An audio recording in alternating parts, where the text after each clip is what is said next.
അസ്സലാമു അലൈക്കും വറഹ്മത്തുള്ളാഹി വബറകാതുഹു. അൽഹംദുലില്ലാഹി വസ്സലാത്തു വസ്സലാമു അലാ റസൂലില്ലാഹ് വഅലാ ആലിഹി വസഹ്ബിഹി അൽഫായിസീന ബിറളില്ലാഹി അമ്മാ ബഅദ്. സഹോദരങ്ങളെ, ഇനി നമ്മളുടെ ജബ്ബാർ പറയുന്നത് അൽ ഖാരിഅയുടെ വിശദീകരണത്തിലാണ് മൂപ്പർ പറയുന്നത്. ദൈവം എന്ന് പറയുന്ന ഒരാൾ ഉണ്ടെന്ന് തന്നെ സങ്കല്പിക്കുക.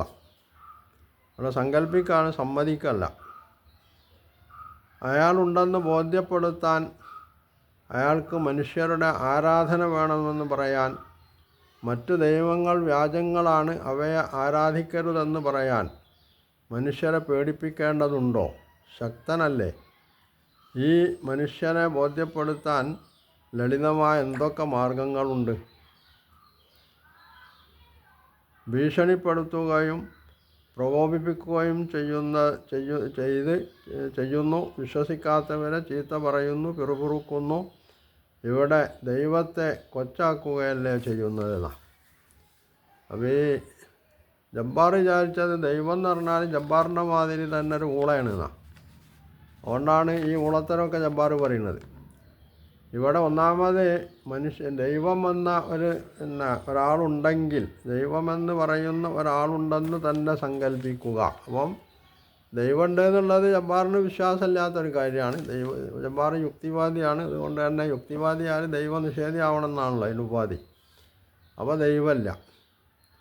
അപ്പോൾ പിന്നെ ദൈവമില്ലെങ്കിൽ പിന്നെ പ്രപഞ്ചം എങ്ങനെ ഉണ്ടായി എന്ന് ചോദിക്കാനുണ്ടായില്ല. അതിനൊറ്റ മറുപടി ഉണ്ട്. അത് പ്രകൃതിയാണ്ടായി, അതങ്ങനായിട്ടുണ്ടായി.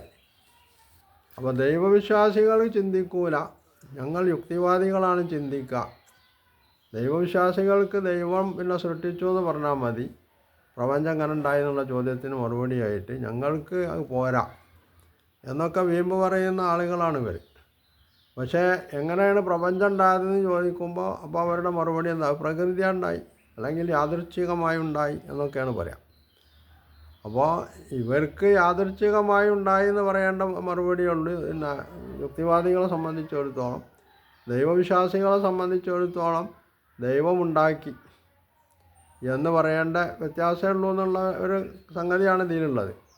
അതിൽ കവിഞ്ഞ് ദൈവനിഷേധികളെ സംബന്ധിച്ചിടത്തോളം പ്രത്യേകിച്ച് അതിൽ അവർക്ക് ചിന്തിക്കേണ്ടതായിട്ടുള്ളൊരു കാര്യമില്ല. എന്ന് മാത്രമല്ല, ഒരു വസ്തു, ഇപ്പോൾ ജബ്ബാറിനെ പോലുള്ള ആളുകൾ ഉപയോഗിക്കുന്ന മൊബൈലോ അതുപോലുള്ള ഉപകരണങ്ങൾ ഏതെടുത്താലും, മൊബൈൽ വേണ്ട, ഏത് ഉപകരണം എടുത്താലും ഇത് കാണുന്ന ഒരാൾ അല്ലെങ്കിൽ അതിനെ സംബന്ധിച്ച് അന്വേഷിക്കുമ്പോൾ നമ്മൾ ആദ്യം ചോദിക്കുന്നത് ഇത് ഏത് കമ്പനി ഉണ്ടാക്കിയതാണ്, ആരുണ്ടാക്കിയതാണെന്നാണ്. എന്തുകൊണ്ടാണ് അങ്ങനെ ചോദ്യം വരുന്നത്? ഒരു വസ്തുവും അതുണ്ടാക്കിയ ഒരാളില്ലാതെ ഉണ്ടാവില്ല എന്നുള്ളത് മനുഷ്യപ്രകൃതി അംഗീകരിക്കുന്നൊരു വസ്തുതയാണ് എന്നതുകൊണ്ടാണ്. അപ്പോൾ സ്വാഭാവികമായിട്ടും ഇവിടെ ദൈവമില്ല എന്നാണ് വാദമെങ്കിൽ ആരാണ് പ്രപഞ്ചത്തെ സൃഷ്ടിച്ചത് എന്നൊരു ചോദ്യമുണ്ട്. ഈ ചോദ്യത്തിന് ദൈവവിശ്വാസികൾ ദൈവമാണ് സൃഷ്ടിച്ചതെന്ന് പറയും. അപ്പം പിന്നെ അവർ ചോദിക്കുക, ദൈവത്തെ സൃഷ്ടിച്ചത് ആരാണെന്നാ? അത് ദൈവത്തിൻ്റെ മഹത്വം മനസ്സിലാക്കാത്തത് കൊണ്ടുള്ള ചോദ്യമാണ്. എന്തായിരുന്നാലും പ്രപഞ്ചത്തിന് സൃഷ്ടിക്കാൻ ദൈവത്തിൻ്റെ ആവശ്യമില്ല എന്നാണെങ്കിൽ ദൈവത്തിനെ സൃഷ്ടിക്കാൻ പിന്നെ വേറെ ദൈവത്തിൻ്റെ ആവശ്യം ഏതായാലും ഉണ്ടാവില്ലല്ലോ. അത്രയെങ്കിലും മനസ്സിലാക്കാനുള്ള ബുദ്ധി ഇവന്മാർക്കില്ല എന്നുള്ളതാണ് ഇവരുടെ ഏറ്റവും വലിയ ബുദ്ധിഹീനത എന്ന് പറയുന്നത്. പിന്നെ പറയുന്നത് എന്താണ്? ഈ ദൈവത്തിന് അങ്ങനെ ദൈവം ഉണ്ടെന്ന് സങ്കല്പിച്ചാൽ തന്നെ ദൈവമുണ്ടെന്ന് ബോധ്യപ്പെടുത്താൻ അയാൾക്ക് മനുഷ്യരുടെ ആരാധന വേണമെന്ന് പറയാൻ, മറ്റ് ദൈവങ്ങളൊക്കെ വ്യാജങ്ങളാണ്, അവയെ ആരാധിക്കരുതെന്ന് പറയാൻ ഇങ്ങനെ പേടിപ്പെടുത്തേണ്ടയും പ്രലോഭിപ്പിക്കേണ്ടയും ഒക്കെ കാര്യമുണ്ടോയെന്നാണ്. യഥാർത്ഥത്തിൽ ഇവിടെ ജബ്ബാറിനെ പോലുള്ള ആളുകൾ ദൈവത്തെ മനസ്സിലാക്കിയിട്ടില്ല, മനുഷ്യനെ മനസ്സിലാക്കിയിട്ടില്ല എന്നുള്ളതാണ് അവസ്ഥ. മനുഷ്യനെ ദൈവം സൃഷ്ടിച്ചിട്ടുള്ളത് ഈ മറ്റ് ജീവജാലങ്ങളെപ്പോലെയല്ല എന്നത് ആദ്യം മനസ്സിലാക്കണം. മനുഷ്യന് അള്ളാഹു പ്രത്യേകമായിട്ടുള്ള ചില കഴിവും യോഗ്യതയൊക്കെ നൽകിയിട്ടുണ്ട്. ഈ കഴിവ് എന്ന് പറയുന്നത് ആനയെപ്പോലെ സിംഹത്തെപ്പോലെ ഉള്ള കഴിവുകളല്ല. അവക്കൊന്നും ഇല്ലാത്തൊരു കഴിവാണ്. അത് മനുഷ്യൻ്റെ ചിന്താശേഷി എന്നതാണ്. അപ്പോൾ ചിന്തിക്കുകയും കാര്യങ്ങൾ പഠിക്കുകയും മനസ്സിലാക്കുകയും ചെയ്യുന്ന മനുഷ്യൻ, ആ മനുഷ്യനെ ദൈവം സൃഷ്ടിച്ചിട്ടുള്ളത് അവനെ സ്വതന്ത്രനായിട്ടാണ്. എന്ന് പറഞ്ഞാൽ അവന് കാര്യങ്ങൾ ഗ്രഹിച്ച് അത് ഉൾക്കൊള്ളാനും തള്ളാനും കൊള്ളാനുമുള്ള സ്വാതന്ത്ര്യമുണ്ട്.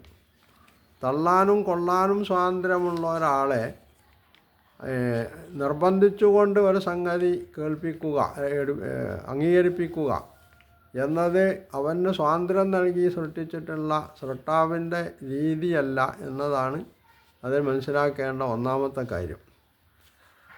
അപ്പം ചിന്താസ്വാതന്ത്ര്യം നൽകി, ഇച്ഛാസ്വാതന്ത്ര്യം നൽകി, തിരഞ്ഞെടുപ്പിനുള്ള സ്വാതന്ത്ര്യം നൽകിയ മനുഷ്യനോട് ഇത് അംഗീകരിച്ചേ പറ്റൂ, ഇല്ലെങ്കിൽ ഇപ്പം ഞാൻ നിന്നെ കൊല്ലും എന്ന് പറയുന്നതിൽ അർത്ഥമില്ല. അതേ അവസരം ഈ സ്വാതന്ത്ര്യത്തിൻ്റെ മറുവശമാണ് അവൻ്റെ ബാധ്യത എന്ന് പറയുന്നത്. അപ്പോൾ ഈ സ്വാതന്ത്ര്യത്തെ സംബന്ധിച്ചും ബാധ്യതയെ സംബന്ധിച്ചും അവൻ്റെ അവകാശങ്ങളെ സംബന്ധിച്ചും അവൻ്റെ ബാധ്യതകളെ സംബന്ധിച്ചും അവനെ ബോധ്യപ്പെടുത്താനാണ് ദൈവം ചെയ്യുന്നത്. എന്നിട്ട് ഈ ബാധ്യതകൾ നിർവഹിച്ചാൽ നിനക്കുണ്ടാവുന്ന നേട്ടം എന്താണ്, ബാധ്യത നിർവഹിച്ചിട്ടില്ലെങ്കിൽ നിനക്കുണ്ടാവുന്ന കോട്ടം എന്താണ് എന്ന് അവനെ ബോധ്യപ്പെടുത്താം. ഇതാണ് ഇവിടെ ദൈവം ചെയ്തുകൊണ്ടിരിക്കുന്നത്. അങ്ങനെ ബോധ്യപ്പെടുത്തുമ്പോൾ അവിടെ രണ്ട് സംഗതി നിർവഹിക്കേണ്ടതുണ്ട്. ഒന്ന്, അവൻ്റെ നേട്ടത്തെപ്പറ്റി പറയണം. നേട്ടം എന്താണ്? ഒന്ന്, അവന് ദൈവത്തിൻ്റെ തൃപ്തി നേടിയെടുക്കാവുന്നതാണ്. പരമപ്രധാനമായിട്ടുള്ള നേട്ടം എന്നുള്ളത് തന്നെയാണ്. ആ നേട്ടത്തെ തുടർന്ന് അവൻ്റെ മരണത്തിന് ശേഷം ഒരു ജീവിതം ഉണ്ടെന്നും ആ ജീവിതത്തിൽ അവന് ശാശ്വതമായിട്ടുള്ള ജീവിതമാണ് ലഭിക്കാൻ പോകുന്നത്. ആ ജീവിതത്തിൽ അവൻ വിജയം നേടുകയാണെങ്കിൽ, അതായത് ഇവിടെ അവൻ്റെ ഈ സ്വാതന്ത്ര്യം അതിൻ്റെ ശരിയായ രീതിയിൽ ഉപയോഗപ്പെടുത്തി അവൻ്റെ സൃഷ്ടാവിനെ അംഗീകരിച്ചുകൊണ്ട് ജീവിച്ചാൽ അവന് സ്വർഗവും അതിനുള്ള നേട്ടങ്ങളൊക്കെ കൈവരും എന്ന് അവനെ ബോധ്യപ്പെടുത്താം. അതേപോലെ തന്നെ അവനിത് അംഗീകരിക്കില്ല, അവൻ്റെ സ്വാതന്ത്ര്യം അവൻ ദുരുപയോഗം ചെയ്യുകയാണെങ്കിൽ ആ ദുരുപയോഗത്തിൻ്റെ പരിണതി അവൻ അനുഭവിക്കേണ്ടി വരും. അതെന്തായിരിക്കും? അത് ദൈവത്തിൻ്റെ കോപമാണ്, ശാപമാണ്, അതിനെ തുടർന്നുള്ള നരകശിക്ഷയാണ് എന്നവനെ ബോധ്യപ്പെടുത്താനുള്ളതാണ്. ഇതാണ് ഇവിടെ ദൈവം ചെയ്തുകൊണ്ടിരിക്കുന്നത്. അത് ദൈവം ചെയ്തേ പറ്റൂ. കാരണം ദൈവം എന്ന് പറയുന്നത് മനുഷ്യനെ പഠിച്ചിട്ടാണ് വിട്ടിട്ട് നിങ്ങളെങ്ങനെങ്കിലും ജീവിച്ചോളി എന്ന് പറഞ്ഞ് വിടല്ല. അവൻ വിശേഷബുദ്ധിയുള്ള മനുഷ്യനെ സംബന്ധിച്ചിടത്തോളം അവൻ്റെ വിശേഷബുദ്ധി ഉപയോഗപ്പെടുത്താൻ പാകത്തിൽ അവന് നിർദ്ദേശങ്ങൾ നൽകേണ്ടതുണ്ട്. ആ നിർദ്ദേശങ്ങളിലൂടെ വേണം അവന് നിയമവും ചട്ടവും ചിട്ടയുമൊക്കെ നൽകാൻ. അങ്ങനെ ആ വ്യവസ്ഥയും ചട്ടവുമൊക്കെ അംഗീകരിക്കാൻ അവൻ ബാധ്യസ്ഥനാണ് എന്നവനെ ബോധ്യപ്പെടുത്തണം. അവൻ്റെ സ്വാതന്ത്ര്യം എന്ന് പറഞ്ഞാൽ താൻ തോന്നിയായി ജീവിക്കുകയല്ല, ഏത് നിയമത്തെയും തള്ളിപ്പറയുകയല്ല. അവനൊരു നിയമം വ്യവസ്ഥയും വേണം. ആ നിയമം അംഗീകരിച്ചുകൊണ്ട് മുമ്പോട്ട് പോകണം. അതാണ് അവൻ്റെ ബാധ്യത. ആ നിയമം ഉണ്ടാക്കേണ്ടത് ആരാണ്? മനുഷ്യനെ പഠിച്ചിട്ടുള്ള അവൻ്റെ സൃഷ്ടാവ് തന്നെയാണ് മനുഷ്യന് വേണ്ടി നിയമം ഉണ്ടാക്കേണ്ടത് എന്നവനെ ബോധ്യപ്പെടുത്തേണ്ടതുണ്ട്. ഇവിടെ മനുഷ്യൻ ഏതോ അർത്ഥത്തിൽ അല്ലെങ്കിൽ ഏതോ രീതിയിൽ അവനെപ്പോലുള്ളതോ അവനേക്കാൾ നിസ്സാരമായതോ ചിലപ്പോൾ അവനേക്കാൾ ഗംഭീരമാണെന്ന് അവന് തോന്നുന്നതോ ആയ വസ്തുതകളെ അല്ലെങ്കിൽ ശക്തികളെ, പ്രകൃതി ശക്തികളെ അല്ലെങ്കിൽ പ്രതിഭാസങ്ങളെ ഒക്കെ ദൈവത്തിൻ്റെ സ്ഥാനത്തേക്ക് ഉയർത്തുന്നുണ്ട്. ഇവിടെ മനുഷ്യനെ സംബന്ധിച്ചിടത്തോളം വ്യാജം, സത്യം അസത്യം എന്ന രണ്ട് സംഗതിയുണ്ട്. ഈ സത്യം അംഗീകരിക്കുകയും അസത്യത്തെ തള്ളിപ്പറയുകയും ചെയ്യാന്നുള്ളതും മനുഷ്യൻ വിശേഷബുദ്ധിയുള്ളവനാണ്, അവന് സ്വാതന്ത്ര്യമുണ്ട്, തിരഞ്ഞെടുക്കാനുള്ള അവകാശമുണ്ട് എന്നതുകൊണ്ട് അവൻ അംഗീകരിക്കേണ്ട ഒരു കാര്യമാണ്. അപ്പോൾ അസത്യത്തിൻ്റെ പിന്നാലെ പോവുകയല്ല മനുഷ്യൻ ചെയ്യേണ്ടത്, സത്യത്തിൻ്റെ പിന്നാലെ പോവുകയാണ്, സത്യത്തെ അംഗീകരിക്കുകയാണ്.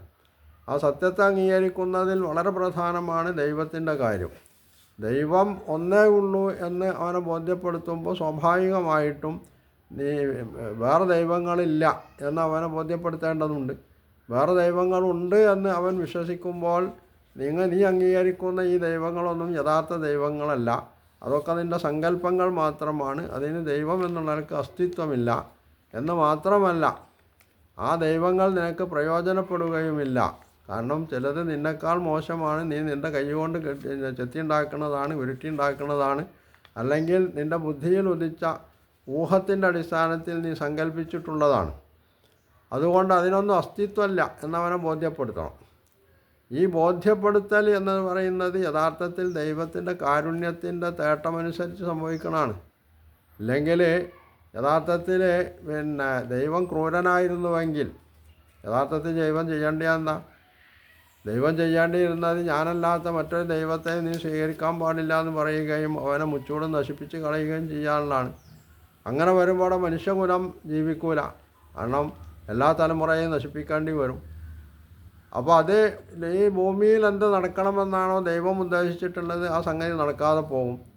അപ്പോൾ മനുഷ്യൻ്റെ ഭാഗത്ത് നിന്ന് മനുഷ്യന് തെറ്റും ശരിയും രണ്ടും സ്വീകരിക്കാനും അത് രണ്ടും പ്രാവർത്തികമാക്കാനും ഉള്ള പാകത്തിലാണ് മനുഷ്യനെ സൃഷ്ടിച്ചിട്ടുള്ളത്. അതുകൊണ്ട് ശരി എന്താണ് തെറ്റാണ് എന്ന് അവനെ ബോധ്യപ്പെടുത്തേണ്ടതുണ്ട്. അങ്ങനെ ബോധ്യപ്പെടുത്തിയിട്ട് ശരി അംഗീകരിക്കാൻ അവനോട് ആവശ്യപ്പെടുകയും അതിന് അവന് പ്രേരണ നൽകുകയും എന്ന് മാത്രമല്ല, ഈ പ്രേരണ എന്ന് പറയുന്നത് പോലും ദൈവത്തിൻ്റെ കാരുണ്യവും ഔദാര്യമാണ്. മനുഷ്യൻ ദൈവത്തിൻ്റെ സൃഷ്ടി എന്നുള്ളവർക്ക് ദൈവത്തിനോടുള്ള ബാധ്യത നിർവഹിക്കുക എന്നുള്ളതാണ് മനുഷ്യൻ ചെയ്യേണ്ടത്. അവിടെ ദൈവം അവന് പ്രതിഫലം നൽകേണ്ട ഒരു ബാധ്യതയും ദൈവത്തിനില്ല. അത് നീ എനിക്ക് പ്രതിഫലം തന്നേ പറ്റുമെന്ന് ചോദിക്കാനുള്ള അർഹതയും മനുഷ്യനില്ല. കാരണം ദൈവത്തിന് ചോദിക്കാം, ഞാനല്ലടോ നിന്നെ പഠിച്ചത്, നീ ഇവിടെ അനുഭവിച്ചുകൊണ്ടിരിക്കുന്ന എല്ലാ സൗകര്യങ്ങളും ഞാൻ ചെയ്തതല്ലേ, പിന്നെ ഞാനെന്തിനാ നിനക്ക് പ്രതിഫലം നൽകണമെന്ന് ചോദിക്കാം. പക്ഷെ അത് ദൈവം ചോദിക്കില്ല. എന്ന് മാത്രമല്ല, നീ ഞാൻ പറയുന്ന അനുസരിച്ച് ജീവിച്ചാൽ നിനക്ക് ഞാൻ പ്രതിഫലം നൽകാം, ഞാൻ നിന്നെ ഇഷ്ടപ്പെടാം, സ്നേഹിക്കാം, നിനക്ക് എൻ്റെ എല്ലാ കാരുണ്യവും അനുഗ്രഹവും ഞാൻ വർഷിക്കാം എന്ന് അവനെ പ്രലോഭിപ്പിക്കുക എന്നുള്ളത് തന്നെയാണ് അവിടെ ചെയ്യേണ്ടത്. അതാണ് ദൈവം ചെയ്തത്. അവൻ്റെ കാരുണ്യത്തിൻ്റെ തേട്ടാണ്. അതേപോലെ തന്നെ അവൻ്റെ കാരുണ്യത്തിൻ്റെ തേട്ടമാണ് നീ ഇത് അംഗീകരിക്കില്ലെങ്കിൽ ഞാൻ നിന്നെ ശിക്ഷിക്കും എന്ന് പറയാനുള്ളത്. കാരണം ശിക്ഷ ഭയന്നുകൊണ്ടും മനുഷ്യൻ പലപ്പോഴും തെറ്റുകളിൽ നിന്ന് ഒഴിഞ്ഞു മാറാറുണ്ട്. അങ്ങനെയും മനുഷ്യന്മാർ ഉണ്ട്. അപ്പോൾ മനുഷ്യൻ്റെ ഈ രണ്ട് സ്വഭാവങ്ങൾ അത് കണക്കിലെടുത്തുകൊണ്ടാണ് അല്ലാഹു സുബ്ഹാനഹു വ തആല വിശുദ്ധ ഖുർആനിലൂടെ ഈ രണ്ട് സംഗതിയും, അത് അവനെ പ്രചോദിപ്പിക്കുകയും പ്രലോഭിപ്പിക്കുകയും ചെയ്യുമ്പോൾ തന്നെ അവന് താക്കീത് നൽകുകയും അവൻ തെറ്റുകളിൽ നിന്ന് വിട്ടു നിൽക്കാൻ വേണ്ടി അവനെ പ്രേരിപ്പിക്കുകയും ചെയ്യാന്നുള്ളത്. അല്ലാതെ ദൈവമായിട്ട് നേരിട്ടിറങ്ങി വന്നിട്ട് ഞാനാണ് നിങ്ങളുടെ ദൈവം എന്ന് പറയാന്നുള്ളത് ദൈവത്തിൻ്റെ സ്ഥാനത്തോടും മഹത്വത്തോടും യോജിച്ചതല്ല എന്ന് മാത്രമല്ല, മനുഷ്യൻ്റെ കണ്ണിനും അവൻ്റെ കാതിനുമൊക്കെ കേൾക്കാവുന്നതിനും കാണാവുന്നതിനുമൊക്കെ ഒരു അതിരും വരുമ്പോക്കുണ്ട്. ആ അതിരും വരുമ്പം വിട്ടിട്ട് അവന് ഇവിടൊന്നും കാണാനും കേൾക്കാനും കഴിയില്ല. അപ്പോൾ ദൈവത്തെ യഥാർത്ഥത്തിൽ അവന് കാണാനുള്ള പാകത്തിലല്ല ദൈവം മനുഷ്യനെ സൃഷ്ടിച്ചിട്ടുള്ളത്. ദൈവത്തെ നേരിട്ട് കേൾക്കാനുള്ള പാകത്തിലല്ല അവൻ്റെ കാത് അല്ല സൃഷ്ടിച്ചിട്ടുള്ളത്. അപ്പോൾ അങ്ങനെ നേരിട്ട് കാണാനും കേൾക്കാനുള്ള കണ്ണും കാതും ഇല്ലാത്ത മനുഷ്യൻ്റെ മുമ്പിൽ ദൈവം കണ്ട് നേരിട്ട് ഇറങ്ങി വരല്ല ചെയ്യാം.